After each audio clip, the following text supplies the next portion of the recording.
Hello everyone, ಎಲ್ಲರಿಗೂ ನಮಸ್ಕಾರ. Welcome back to Athreya's kitchen. ಇವತ್ತು ಅವಲಕ್ಕಿನ ಬಳಸ್ಕೊಂಡು ದಿಢೀರಾಗಿ ಇಡ್ಲಿನ ಹೇಗೆ ಮಾಡೋದು ಅಂತ ನೋಡ್ಕೊಂಬರೋಣ.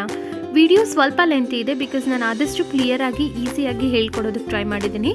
ಸೊ ವಿಡಿಯೋನ ಸ್ಕಿಪ್ ಮಾಡದೆ ಕೊನೆವರೆಗೂ ನೋಡಿ. ಇಲ್ಲಿ ಒಂದು ಮಿಕ್ಸರ್ ಜಾರ್ಗೆ ಅರ್ಧ ಕಪ್ಪಷ್ಟು ನಾನು ಅವಲಕ್ಕಿ, ಮೀಡಿಯಮ್ ಅವಲಕ್ಕಿ ಅಂತಾರಲ್ಲ, ಅದನ್ನು ಹಾಕ್ಕೊಂಡು ಫೈನ್ ಪೌಡರ್ ಮಾಡಿ ಎತ್ತಿಟ್ಕೊಳ್ತಾ ಇದ್ದೀನಿ. ಇಲ್ಲಿ ನೋಡಿ, ಇಷ್ಟು ಪೌಡರ್ ಆಗಿದ್ರೆ ಸಾಕು. ಇವಾಗ ಪೌಡರ್ ಮಾಡ್ಕೊಂಡಿರೋಂಥ ಅವಲಕ್ಕಿನ ನಾನು ಒಂದು ಅಗಲವಾಗಿರೋ ಪಾತ್ರೆಗೆ ಹಾಕೊಳ್ತಾ ಇದ್ದೀನಿ. ಇದ್ರ ಜೊತೆ 3/4 ಕಪ್ಪಷ್ಟು ಇಡ್ಲಿ ರವೆನ ಕೂಡ ಹಾಕೊಳ್ತಾ ಇದ್ದೀನಿ. ಇದಕ್ಕೆ 1 ಕಪ್ಪಷ್ಟು ಗಟ್ಟಿ ಮೊಸರನ್ನ ಹಾಕೊಳ್ಳೋಣ. ಇವಾಗ ಇದೆಲ್ಲನೂ ಒಂದ್ಸತಿ ಚೆನ್ನಾಗಿ ಮಿಕ್ಸ್ ಮಾಡಬೇಕಾಗತ್ತೆ. ಇಲ್ಲಿ ನಾವು ಹಾಕಿರೋಂಥ ಮೊಸರನ್ನ ರವೆ ಗಟ್ಟಿಯಾಗಿ ಹೀರ್ಕೊಂಡಿದೆ. ಸೊ ಈ ಟೈಮಲ್ಲಿ ಒಂದು ಅರ್ಧ ಕಪ್ಪಷ್ಟು ನೀರನ್ನು ಹಾಕ್ಕೊಂಡು ಇನ್ನೊಂದ್ಸತಿ ಮಿಕ್ಸ್ ಮಾಡ್ಕೊಳ್ಳೋಣ. ಒಟ್ಟಿಗೆ ಜಾಸ್ತಿ ನೀರನ್ನು ಹಾಕ್ಕೊಂಡು ಮಿಕ್ಸ್ ಮಾಡ್ಲಿಕ್ಕೆ ಹೋಗಬೇಡಿ, ಬಿಕಾಸ್ ನೀರು ಜಾಸ್ತಿ ಆಗೋಗುತ್ತೆ. ಸೊ ಅವಾಗವಾಗ ಮಿಕ್ಸ್ ಮಾಡ್ತಾ ಮಾಡ್ತಾ ನೀರನ್ನು ಹಾಕೊಳ್ಳಿ. ಇವಾಗ ಕರೆಕ್ಟಾಗಿರೋ ಕನ್ಸಿಸ್ಟೆನ್ಸಿಗೆ ಬಂದಿದೆ. ರುಚಿಗೆ ತಕ್ಕಷ್ಟು ಉಪ್ಪನ್ನು ಹಾಕ್ಬಿಟ್ಟು ಇನ್ನೂ ಒಂದ್ಸತಿ ಚೆನ್ನಾಗಿ ಮಿಕ್ಸ್ ಮಾಡ್ಕೊಳ್ಬೇಕಾಗತ್ತೆ. ಇವಾಗ ಇದ್ರ ಮೇಲೆ ಒಂದು ಪ್ಲೇಟನ್ನು ಮುಚ್ಚಿ 15 ನಿಮಿಷ ಇದನ್ನು ನೆನೆಲಿಕ್ಕೆ ಬಿಡ್ತೀನಿ. ಈ 15 ನಿಮಿಷದಲ್ಲಿ ನಾವು ಈ ಕಡೆ ಚಟ್ನಿನ ರೆಡಿ ಮಾಡ್ಕೊಳ್ಳೋಣ. ಒಂದು ಮಿಕ್ಸರ್ ಜಾರ್ಗೆ ಒಂದು 6 ರಿಂದ 7 ಹಸಿಮೆಣಸಿನಕಾಯಿ, 2 ಟೇಬಲ್ ಸ್ಪೂನಷ್ಟು ಹುರಿದಿರೋಂಥ ಕಡಲೆಬೇಳೆ, ಹಾಗೆ ಅರ್ಧ ಕಪ್ಪಷ್ಟು ತುರಿದಿರೋಂಥ ತೆಂಗಿನ ತುರಿ, ಸ್ವಲ್ಪ ಜಿಂಜರ್, ಹಾಗೆ ಒಂದು ಸ್ವಲ್ಪ ಕೊತ್ತಂಬರಿ ಸೊಪ್ಪು, ರುಚಿಗೆ ತಕ್ಕಷ್ಟು ಉಪ್ಪು ಮತ್ತು ಒಂದು 1/4 ಕಪ್ಪಷ್ಟು ನೀರನ್ನು ಹಾಕ್ಕೊಂಡು ಇದನ್ನು ಚೆನ್ನಾಗಿ ರುಬ್ಕೊಳ್ಬೇಕಾಗತ್ತೆ. ಇವಾಗ ರುಬ್ಬಿದ್ದಾಗಿದೆ. ಇವಾಗ ಚಟ್ನಿಗೆ ಒಗ್ಗರಣೆ ಕೊಟ್ಕೊಳ್ಳೋಣ. 2 ಟೇಬಲ್ ಸ್ಪೂನ್ ಎಣ್ಣೆ, 1/2 ಟೇಬಲ್ ಸ್ಪೂನಷ್ಟು ಸಾಸಿವೆ, 1 ಟೀ ಸ್ಪೂನಷ್ಟು ಜೀರಿಗೆ, ಹಾಗೆ ಒಂದು ಸ್ವಲ್ಪ ಉದ್ದಿನಬೇಳೆ ಮತ್ತು 2 ಒಣಮೆಣಸಿನಕಾಯಿನ ಹಾಕ್ಕೊಂಡು ಇಲ್ಲಿ ಫ್ರೈ ಆದ ನಂತರ ಇದನ್ನು ನಾವು ಚಟ್ನಿಗೆ ಸೇರಿಸ್ಕೊಳ್ಳೋಣ. ಇವಾಗ ಒಂದ್ಸತಿ ಚೆನ್ನಾಗಿ ಮಿಕ್ಸ್ ಮಾಡೋಣ. ಇಲ್ಲಿ ನಮ್ಮ ಚಟ್ನಿ ರೆಡಿ ಆಗಿದೆ. ಈಗ ಆಲ್ಮೋಸ್ಟ್ ಒಂದು 15 ನಿಮಿಷ ಆಗಿದೆ. ಸೊ ನಾವು ಇಡ್ಲಿ ಬ್ಯಾಟರ್ನ ತೆಗೆದು ನೋಡೋಣ. ಇಲ್ಲಿ ನೋಡಿ, ಮೊಸರನ್ನ ಚೆನ್ನಾಗಿ ರವೆ ಹೀರ್ಕೊಂಡಿದೆ. ಇವಾಗ ಇನ್ನೂ 1 ಕಪ್ಪಷ್ಟು ನೀರನ್ನು ಹಾಕ್ಕೊಂಡು ಇದನ್ನು ಇಡ್ಲಿ ಹಿಟ್ಟಿನ ಹದಕ್ಕೆ ತಗೊಂಬರೋಣ. ಇವಾಗ ಚೆನ್ನಾಗಿ ಮಿಕ್ಸ್ ಮಾಡಿದ್ದಾಗಿದೆ.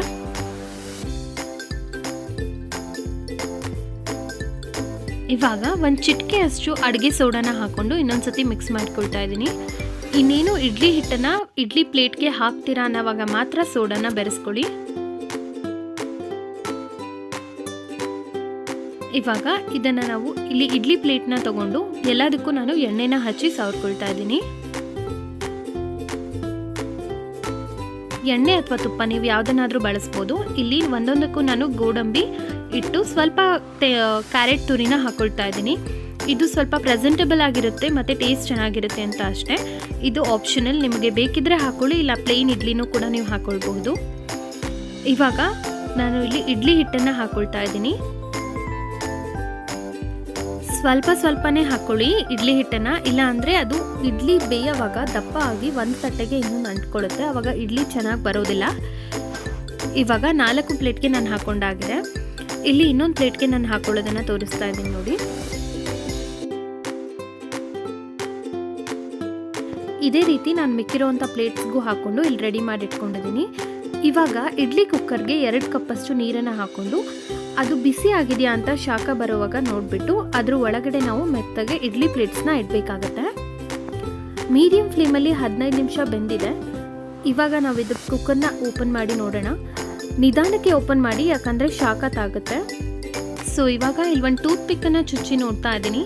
ಈ ಟೂತ್ ಪಿಕ್ ಕ್ಲೀನಾಗಿ ಬಂದರೆ ಇಡ್ಲಿ ಬೆಂದಿದೆ ಅಂತ. ಇದನ್ನು ನಾನು ಯೂಸ್ ಮಾಡೋ ಟೆಕ್ನಿಕ್. ನನಗೆ ಬೆಂದಿದೆಯಾ ಇಲ್ವಾ ಅಂತ ಆದಷ್ಟು ಬೇಗ ಗೊತ್ತಾಗಲ್ಲ. ಸೊ ಇವಾಗ ಇಡ್ಲಿ ಚೆನ್ನಾಗಿ ಬೆಂದ ನಂತರ ಒಂದೊಂದು ಪ್ಲೇಟ್ಸಲ್ಲಿ ನಾನು ಇಡ್ಲಿನ ಈ ರೀತಿ ನಿಧಾನಕ್ಕೆ ತೆಕ್ಕೊಳ್ತಾ ಇದ್ದೀನಿ.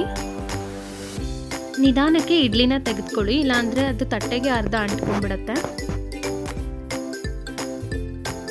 ಇದೇ ರೀತಿ ಮಿಕ್ಕಿರೋ ಎಲ್ಲ ಪ್ಲೇಟ್ಸಲ್ಲಿರೋಂಥ ಇಡ್ಲೀಸ್ನ ನಾನು ತೆಗೆದುಕೊಳ್ತಾ ಇದ್ದೀನಿ.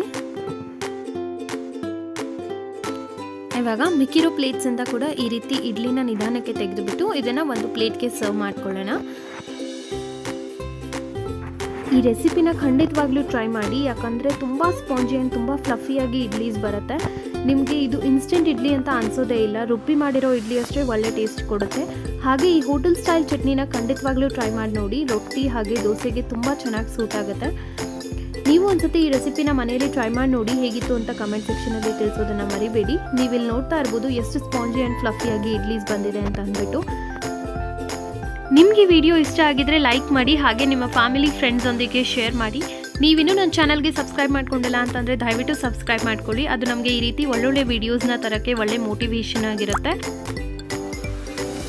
ಮುಂದಿನ ಹೊಸ ರೆಸಿಪಿಯೊಂದಿಗೆ ಮತ್ತೆ ಸಿಗ್ತೀನಿ. ಅಲ್ಲಿವರೆಗೂ stay safe and stay happy. Bye.